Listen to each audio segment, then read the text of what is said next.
Inflation is falling. Every headline says so. The central bank is celebrating. The economists are nodding on television. And yet, you walk into the same grocery store you walked into 2 years ago, and the total at checkout still makes you flinch. Something doesn't add up. If inflation is coming down, shouldn't prices be coming down with it? They're not. And once you understand why, you'll never read an inflation headline the same way again. Here's the confusion hiding in plain sight. When officials say inflation is falling, they don't mean prices are falling. They mean prices are rising slower than before. That's it. That's the entire trick of the sentence. Think of it like a car that was accelerating at 90 miles an hour and is now accelerating at 30 miles an hour. It's still speeding up. It's just speeding up less aggressively. The car hasn't slowed down. It hasn't reversed. It's still moving forward, just not as violently as before. Prices work the same way. A drop in the inflation rate simply means the rate of increase has cooled. The prices themselves, they almost never go back down. They just stop climbing as fast. This is where most people get quietly betrayed by the numbers. Let's make this concrete. Imagine a loaf of bread cost 100 rupees 2 years ago.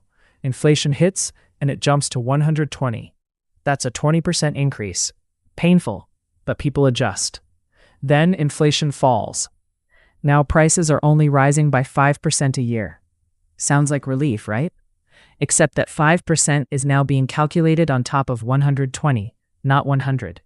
So the bread goes to 126. Next year, another 5%, and it's 132. The rate slowed down. The price never stopped climbing, and it's climbing on a higher base every single time. Now zoom out from bread to something bigger, something you actually track in your own head, your monthly rent. Say your apartment cost 15,000 rupees a year before a big inflation wave. During the spike, your landlord raises it to 19,000. Inflation officially cools down the following year. Does your landlord call you and offer 15,000 again? Of course not. At renewal, he raises it another 5 or 6% because that's just how rent works now. 2 years later, you're paying 21,000, and everyone around you has quietly accepted this as the new normal, even though the original justification for the price jump has long since faded. This is the part nobody puts in the headline. Falling inflation is not the economy healing, it's the economy still hurting, just less loudly. So why does this happen? Why doesn't the system just let prices fall back to where they were? Because prices in a modern economy are sticky. Once a business raises its price, undoing that increase is almost unheard of. Wages don't get cut once they're raised. Rents don't drop back to their old levels once tenants agree to pay more. Contracts, once renegotiated upward, don't quietly renegotiate downward when the news cycle changes. Take something as ordinary as a cup of coffee at your neighborhood cafe. When fuel and milk prices surged, the cafe owner raised the price of a cup from 40 rupees to 60. That made sense at the time. His costs had genuinely gone up. But 2 years later, fuel prices have eased and milk is cheaper again. Does the cup go back to 40? It doesn't. Maybe it settles at 65 because the owner got used to the higher revenue. Customers got used to paying it, and nobody in the transaction has any incentive to reverse it. There's a reason for this stickiness, and it's not laziness or greed alone. It's risk. A business that raised prices during a supply shock now has higher costs baked into its operations. Labor costs more, transportation costs more, insurance costs more. Lowering the price back to where it was would mean absorbing a loss that shareholders, lenders, or owners simply won't tolerate. So the price hike survives even after the reason for the price hike disappears. This is the uncomfortable math economists don't like putting on a slide. Inflation is not a wave that recedes and leaves the beach exactly as it was.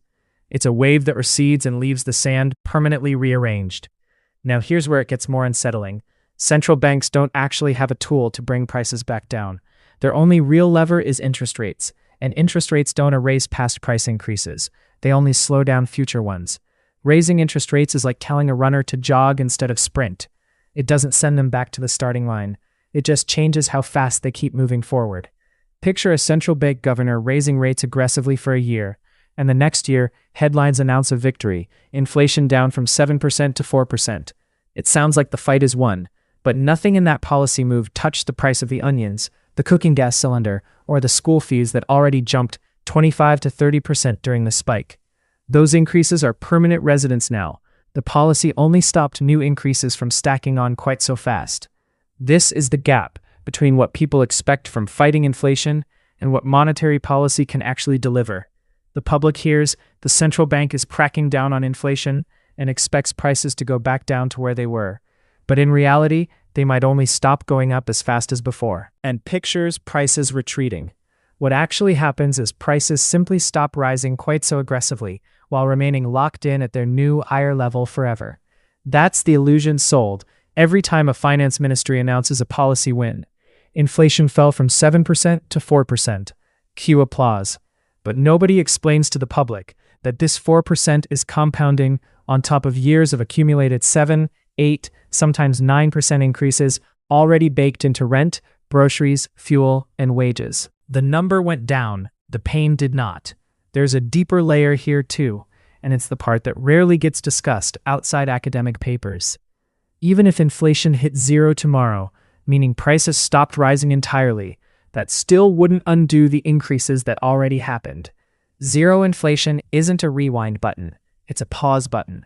The price levels from the last inflationary period become the new permanent floor. This is why a can of cooking oil that cost 150 rupees before a major inflation spike and now costs 210 will likely never see 150 again in your lifetime, even if inflation officially returns to normal. A movie ticket that quietly moved from 150 to 250 during the same stretch isn't going back to 150 either. Normal doesn't mean historical. Normal just means the new elevated price stops climbing as sharply. So who actually benefits from this arrangement, and who absorbs the cost? Businesses that raised prices during the inflationary period and kept margins wide even after costs stabilized are in many cases quietly sitting on higher profits than before the crisis started. A snack company that raised the price of a packet from 10 rupees to 15 during a supply shock and shrank the packet size slightly on top of it rarely reverses either move once its input costs fall again. Wage earners, on the other hand, particularly those without strong bargaining power, often had their pay adjusted upward much more slowly, or not at all. A delivery worker or a shop assistant whose monthly pay went from $12,000 to $12,500 during a period when his actual cost of living jumped 20% is still, years later, trying to close a gap that was never fully closed for him. The gap between what things cost and what people earn doesn't close on its own. It has to be forced closed, usually through years of wage negotiation, union pressure, or sheer market competition eventually forcing prices down, which, again, almost never happens in practice. This is the mechanism most people never see because it's not designed to be seen. It's baked into the plumbing of how modern pricing behaves once it moves upward. The system has a ratchet built into it. Prices go up easily. They come down only under extreme, painful pressure, like a severe recession or a total collapse in demand, situations nobody actually wants to wish for, just to see grocery prices fall.